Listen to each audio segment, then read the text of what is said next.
ఈ వీడియోలో మెయిన్‌గా నేను 3 చాప్టర్స్ గురించి డిస్కస్ చేయడం జరుగుతుంది. సో, ఆ 3 చాప్టర్స్ ఏంటివంటే statistics, probability, arithmetic progressions. So, ఈ 3 చాప్టర్స్ నుంచి కాన్సెప్టెడ్ ఓరియెంటెడ్‌గా అండ్ ఫార్ములా బేస్ మీద మనకి ఏ క్వెషన్స్ రేపు జరగబోయే ఎగ్జామ్‌లో రావడానికి ఛాన్స్ ఎక్కువ ఉందో ఆ క్వెషన్స్‌ని ఈ వీడియోలో నేను డిస్కస్ చేయడం జరుగుతుంది.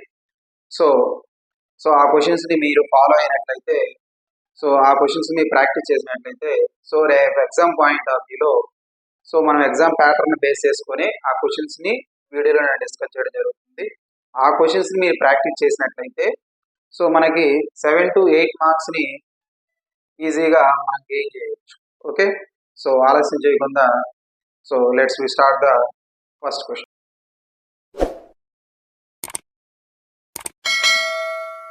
The mean of following frequency distribution is 15.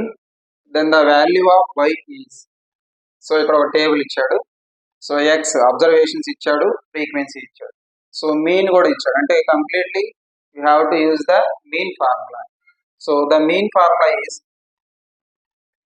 Mean is equal to sigma F X by sigma F. ఇక్కడ మనకి ఎఫ్ ఎక్స్ అన్నాడు. అందువల్ల మనం sigma direct formula sigma F xi by sigma F. Sigma means some చేయాలి, అన్నిటిని some చేయాలి. Okay. ఈ స్ట్రాటజిక్స్ chapter నుంచి కంపల్సరీగా మీను, మీడియను, మోడ్ మీద కంపల్సరీగా 2 to 3 క్వశ్చన్స్ అనేవి ఆ ఫార్ములాని బేస్ చేసుకుని క్వశ్చన్స్ కంపల్సరీగా అడుగుతారు. అయితే ఇప్పుడు ఇక్కడ ఈ ఫార్ములాని ఎలా సాల్వ్ చేస్తామంటే మీన్ ఇచ్చాడు. మీన్ ఎంత ఇచ్చాడంటే 15 ఇచ్చాడు. 15 is equal to sigma f i f x. ఈ రెండింటిని మల్టిప్లై చేసి సమ్ చేయాలి. అంటే 5 6 ఎఫ్ ఇంటూ ఎక్స్ అన్నాడు. 5 6 30 plus 8 10 80 plus 15 6 90 plus 20 into y 20y plus 25 5 125 by the same way sigma f. అంటే సిగ్మా ఎఫ్ అంటే వీటన్నిటిని యాడ్ చేయాలి. 6 plus 8 plus 6 plus y plus 5 add చేసాం అనుకోండి 15 is equal to here observe here 90 plus 80 170 200 325 plus 20y by here 12 6 plus 6 12 plus 8 20 25 plus cross multiplication చేశాను. Cross multiplication చేస్తే 15 25 15s 375 multiply that. Here also plus 15y is equal to 325 plus 20y. Okay. దీన్ని మనము 325 ని transpose చేసి 15y ని transpose చేసి ఏమవుతుంది అప్పుడు అంటే ఇక్కడ రాసాను 20y minus 15y is equal to 375. 325 పంపిస్తే 325. here subtract this one. 20 లో 15 పోయాలి. 5 is equal to 375 minus 325 50. 5 y is equal to 50 by 5. 5 ones 5 tens. Y is equal to 10. Option C is the correct answer. Okay. నా explanation మీకు నచ్చినట్లయితే comment చేయండి and also like also. Okay.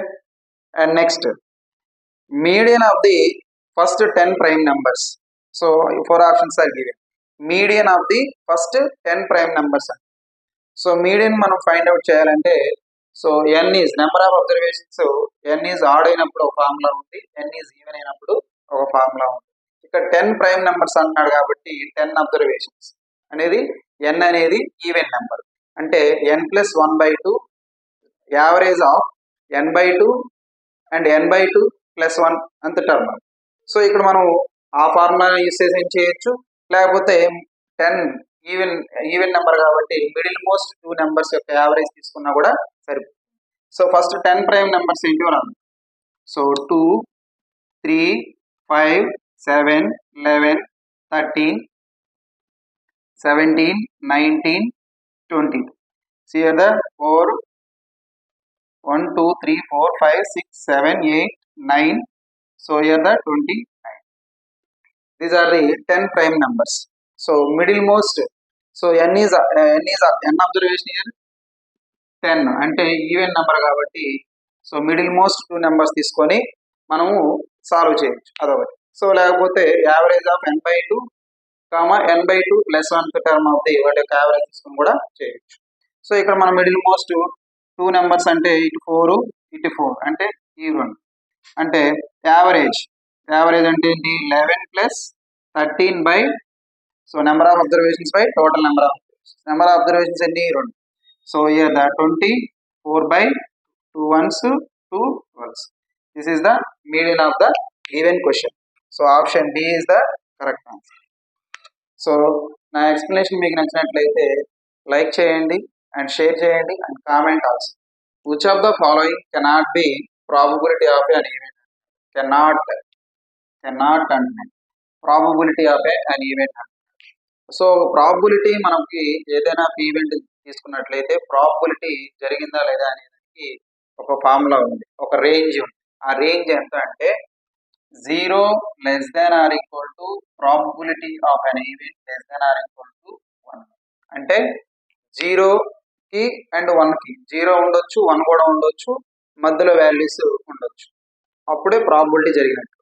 So ఇక్కడ మనకి 4 options ఇచ్చాడు. So ఇక్కడ మనము కొన్ని క్వశ్చన్స్ మనం ఆప్షన్ నుంచి కూడా మనం పెట్టడానికి ట్రై చేయాలి, అలాంటి క్వశ్చన్స్ కూడా ఇస్తారు. ఓకే, సో ఇక్కడ మన ఆప్షన్ చెక్ చేసుకుంటే అంటే 0 రావచ్చు 1 కూడా రావచ్చు. అంటే మనకి ఇక్కడ ఏమంటున్నాడు కెనాట్ బి ప్రాబబిలిటీ అంట. కెనాట్ అంటే జరగకూడదు, ప్రాబబిలిటీ జరగదు. సో 0 అంటే జరిగింది. ఓకే, సో 0 జరిగింది. అలాగే 4/5 అంటే 0.8 అంటే ఇది కూడా జరిగింది.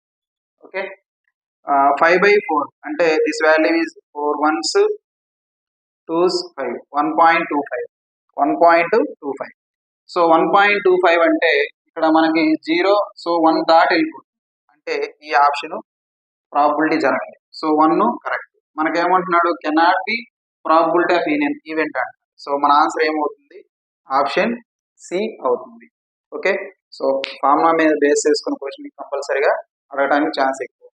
ఓకే, సో నా ఎక్స్ప్లెనేషన్ మీకు నచ్చినట్లయితే like and comment.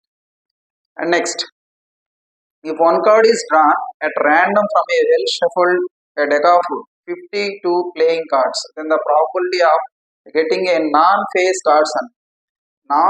cards. So మనకి టోటల్ ఎన్ని ఉన్నాయి 52 కార్డ్స్. సో దీన్ని మనము నెంబర్ ఆఫ్ అబ్జర్వేషన్స్ గా నెంబర్ ఆఫ్ పాసిబుల్ అవుట్కమ్స్ గా తీసుకుంటాం. దట్ ఈస్ 52 కార్డ్స్ ఉన్నాయి, 52 కార్డ్స్. సో ఇక్కడ ఏమంటున్నాడు probability of non face cards అంటే మనకి 52 కార్డ్స్ లో ఫేస్ కార్డ్స్ అంటే JKQ. అలా మనకి ఎన్ని ఉంటాయి 52 కార్డ్స్ లో అంటే మొత్తం టోటల్ ఫేస్ కార్డ్స్ వచ్చేసరికి 12 ఉంటాయి. అప్పుడు నాన్ ఫేస్ కార్డ్స్ ఎన్ని ఉంటాయి 52 కార్డ్స్ లో నుంచి 12 కార్డ్స్ ని సబ్ట్రాక్ట్ చేసుకోవాలి.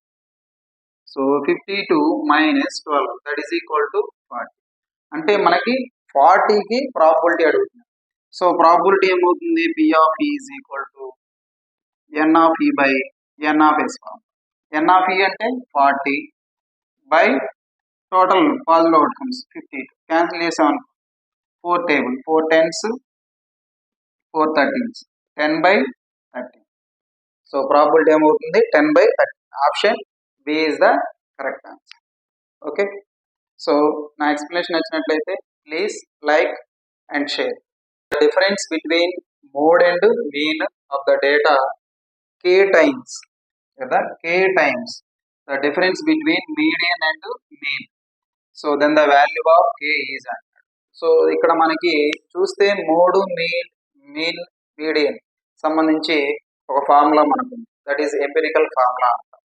సో ఏంటి ఆ ఫార్ములా అంటే mode is equal to 3 median minus to mean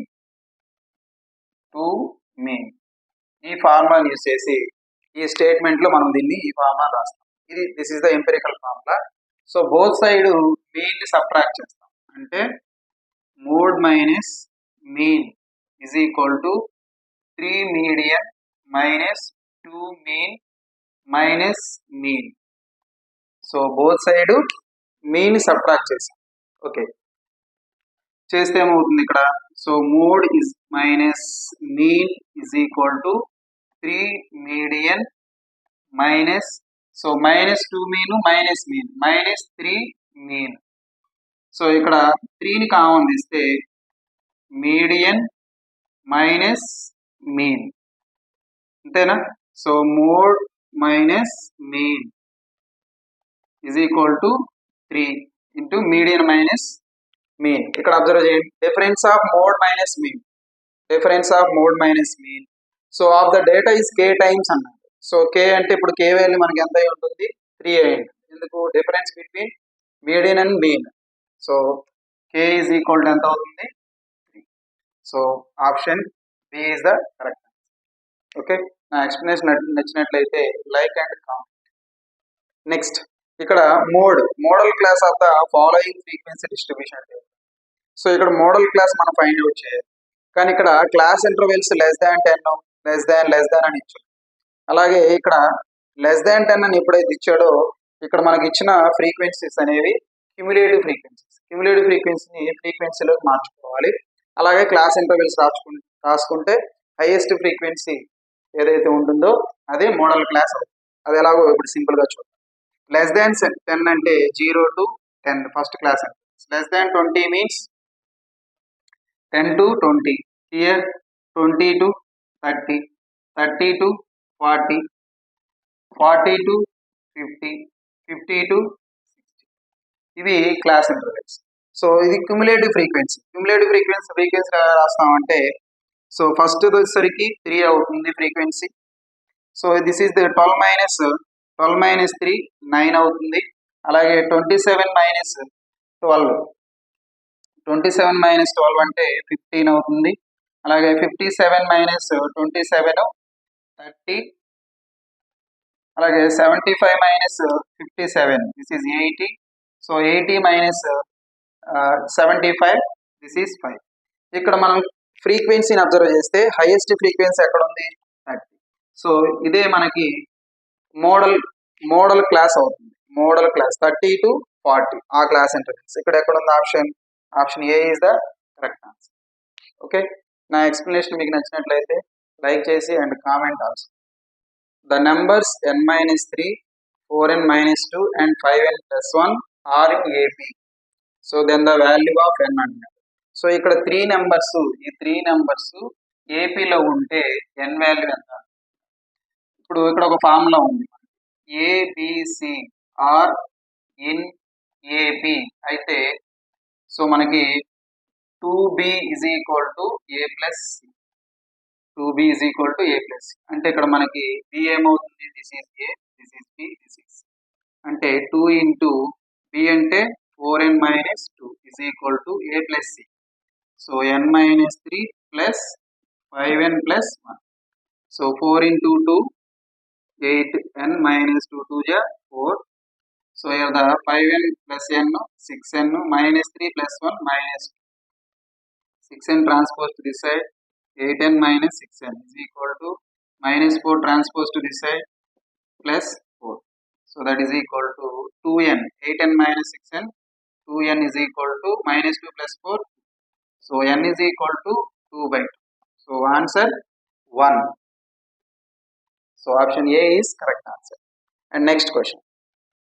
In an arithmetic progression, 25th term is 70 more than 15th term అంటాడు. అంటే ఇక్కడ మనం అబ్జర్వ్ చేస్తే 25th term. So A25 and is ఎలా ఉందన్నాడు? 70 more, 70 plus more అంటే plus. So 15th term A15 ఇది. అయితే ఏమంటున్నాడు? Common difference D కావాలంటాడు.